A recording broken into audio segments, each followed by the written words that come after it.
Thank you, Janet, for that scripture reading. And good afternoon, Grace Life. My name is Ezer Maninang. I serve as one of the elders here in Grace Life. And Happy New Roman Calendar Year. To be specific, because the Chinese and other cultures have different calendar years. Anyway, as we have heard in John 1, as Janet said, in him was life, and Christ came bringing life, and he was the light of all mankind. Clear as light that shines in the darkness. You see, the light and darkness are separate. They are opposite. They never compromise. It separates between the dead and the living, light and darkness. The message of Christ is a call across us from death to life. And that is a wonderful, amazing call. Imagine, from death to life, Christ is calling us from sin to righteousness. Christ is calling us from ourself, our fallen human nature, to himself, to God himself. The first step for us, for any Christian seeking this new life, is to understand, just like Christ, remember that we, as a son, as a daughter of God, are temporarily detained on earth. Christ was temporarily detained on earth, but he began to live in the light. He began to live as a saint. And we, likewise, are temporary only detained on earth, begin to live as Christ lived. Christ showed us how to live. He lived in a time of darkness, talking about, Roman occupation, the Jews not being liked by any civilization until now. Even now, many are hate them.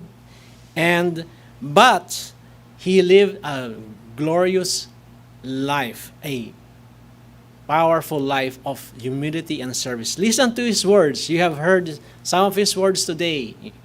He said, do not lay treasures on earth, but in heaven. You can remember his words. Love God with all your heart, with all your mind, and love your fellow man as yourself. You can see that he says that I am the way, the truth, and the life. Listen to his words. Listen to his words of patience.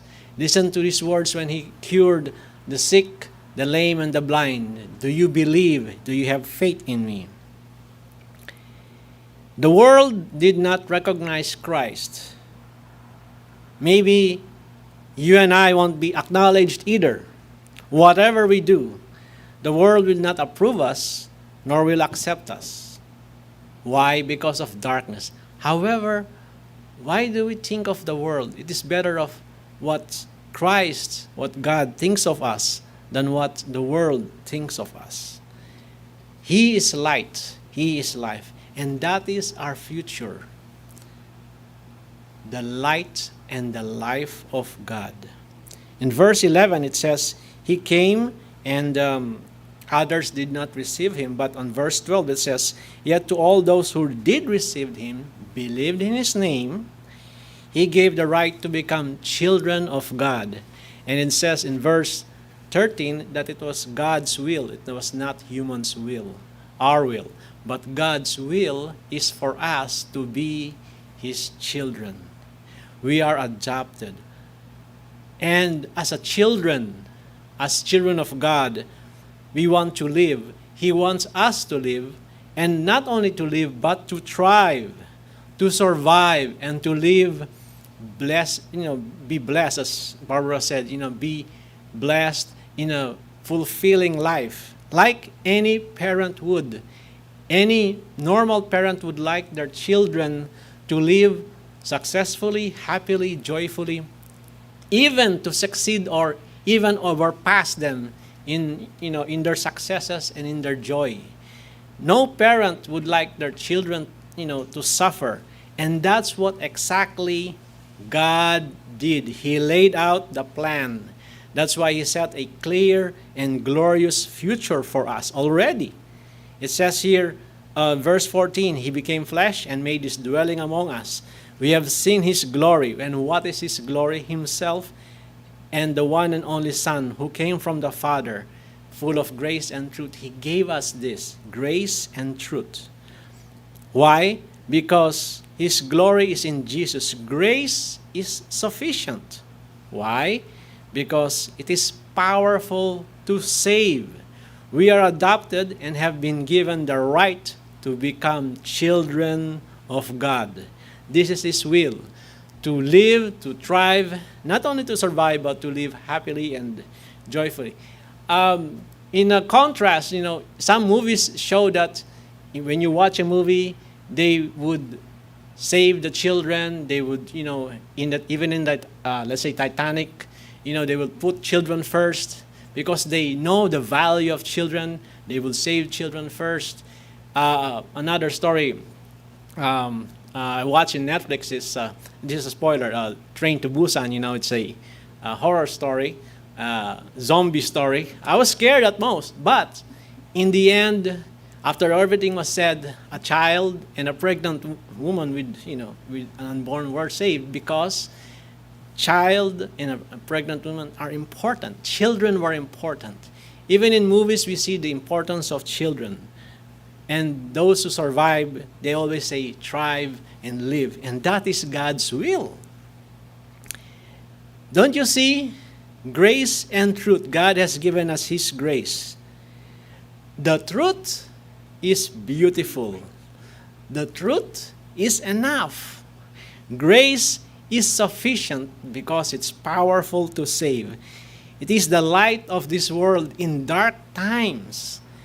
Let us not be swallowed by the darkness of the world. You see the darkness around, but the light came.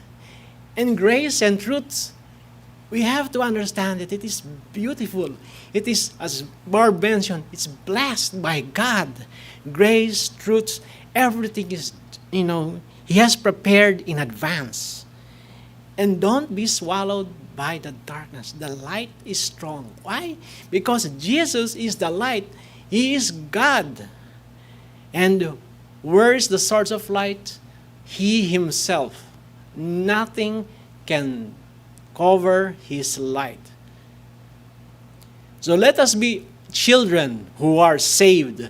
Let us be children who are strong, who are rooted on the rock, the foundation of Jesus. Remember, let us be followers of Christ who have hope in this world. Living in faith, not fear. Living in victory, not defeat. Remember this, because who is with us and in us?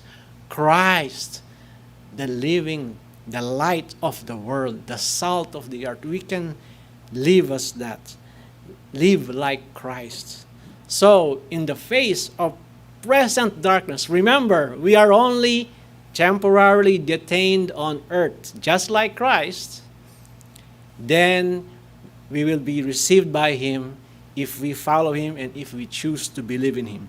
In the face of this present darkness we have a clear and glorious future in the light of Christ.